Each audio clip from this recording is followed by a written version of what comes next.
یہ کہانی ہے ہری گاؤں کی، جہاں دو بھائی اپنے ماں باپ کے ساتھ رہتے تھے۔ ایک کا نام نیل اور دوسرے کا نام چاند تھا۔ نیل سانولے رنگ کا لڑکا تھا، مگر چاند کا رنگ بہت ہی زیادہ سفید تھا۔ ان دونوں کے ماں باپ ان سے بہت ہی زیادہ پیار کرتے تھے۔ وہ ایک دوسرے کے ساتھ ہنسی خوشی رہتے تھے۔ نیل اور چاند کا باپ بہت ہی زیادہ غریب تھا، لیکن اس کا دل بہت ہی زیادہ کھلا تھا۔ وہ سارا دن محنت مزدوری کرتا اور جو کچھ پیسے ملتے وہ رات کو گھر لے کے آتا اور لا کر اپنی بیوی کو دیتا، اور وہ اپنے بچوں کی ہر وہ خواہش پوری کرتا جو وہ مانگتے تھے۔ وہ اپنے بچوں سے اور اپنی بیوی سے بہت محبت کرتا تھا۔ وہ ان کے ساتھ بہت ہی زیادہ پیار کرتا تھا۔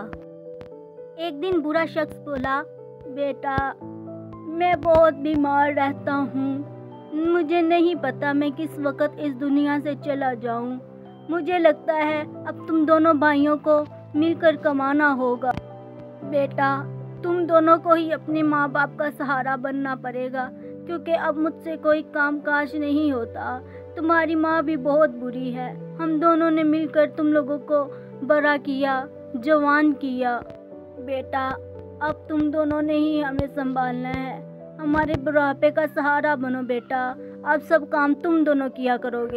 پھر چاند بولا، بابا جان میں نے جو پڑھائی لکھائی کی ہے میں اس کا فائدہ اٹھانا چاہتا ہوں۔ میں چاہتا ہوں کہ میں شہر جاؤں، شہر جا کے ایک کام کروں اور بہت ہی زیادہ پیسہ کماؤں اور ایک امیر آدمی بننے کے بعد میرے پاس بہت زیادہ پیسے آ جائیں گے، جس سے میں آپ دونوں کو بہت اچھا سنبھال لوں گا۔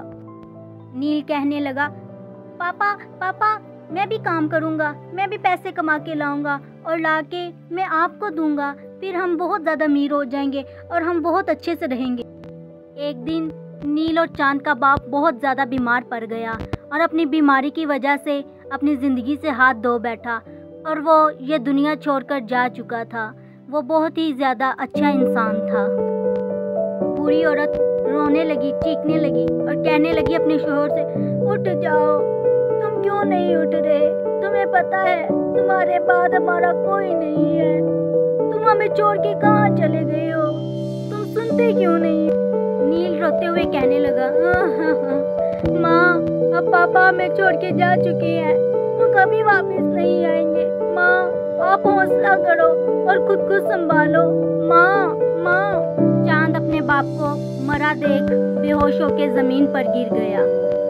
اس کے بعد چاند اپنی ماں سے اجازت لے کر شہر کی گلیوں میں آنے لگا۔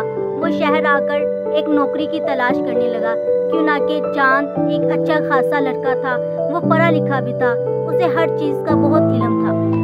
اپنی عقل مندی اور خود اعتمادی کی وجہ سے چاند کو بہت جلد ایک اچھی نوکری مل گئی تھی اور وہ اچھا خاصا اپنی جاب میں سیٹل ہو چکا تھا۔ چاند کو بہت جلد ایک لڑکی پسند آ گئی جس کا نام نور تھا۔ نور چاند کے آفس میں کام کرتی تھی، لیکن وہ اس سے زیادہ اچھے پیسے کماتی تھی۔ نور بالکل شہر کی لڑکیوں کی طرح تھی۔ ایک دن چاند نے نور کو اپنی محبت کا اظہار کرتے ہوئے کہا کہ نور میں تم سے شادی کرنا چاہتا ہوں۔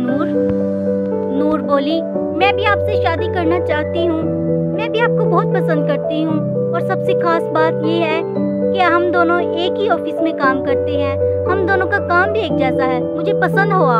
اس کے بعد چاند اور نور نے شادی کر لی۔ وہ دونوں ایک دوسرے کے ساتھ بہت ہی زیادہ خوش رہنے لگے، کیوں نہ کہ چاند اب ایک عام سا لڑکا نہیں تھا، وہ بہت ہی زیادہ امیر ہو چکا تھا۔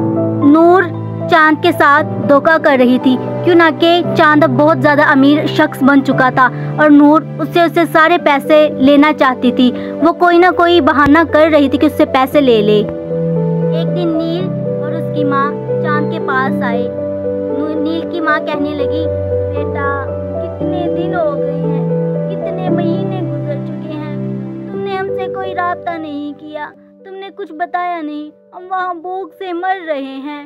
بیٹا تم نے ہم سے کوئی بات تک نہیں کی، تم نے تو یہاں ایک اتنا اچھا گھر خرید رکھا ہے اور ہم وہاں جھونپڑی میں رہتے ہیں، جب بھی بارش آتی ہے تو سارا پانی جھونپڑی میں آ جاتا ہے، اب تو ہماری جھونپڑی بھی ٹوٹ گئی ہے، بیٹا اب ہم کہاں رہیں؟ نیل کہنے لگا، بائی آپ نے تو کہا تھا میں شہر جا کے پیسے کماؤں گا اور آپ لوگوں کو بھیجوں گا، لیکن بھائی 4 مہینے ہو چکے ہیں، آپ نے ہمیں 1 روپیہ نہیں بھیجا، ہم انتظار کرتے رہے۔